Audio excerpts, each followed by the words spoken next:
Assistant commissioner Adnan बदर की हिदायत पर चूनिया में असिस्टेंट फूड कंट्रोल ने तहसील चूनिया में आटे के पॉइंट्स चूनिया इलाहाबाद कंगनपुर चेक किए और कहा चूनिया में असिस्टेंट कमिश्नर अदनान बदर की काविश से आटे की कोई कमी नहीं है। असिस्टेंट कमिश्नर चूनिया अदनान बदर ने मुख्तलिफ जगहों पर आटे पॉइंट्स लगाए।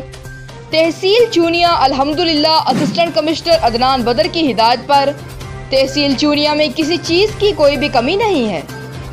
चूनिया असिस्टेंट कमिश्नर अदनान बदर ने मरकजी प्रेस क्लब के सहाफ़ियों से गुफ्तगू करते हुए कहा कि मेरी तहसील चूनिया में तैनाती होने के बाद आटे को मैं खुद चेक कर रहा हूँ।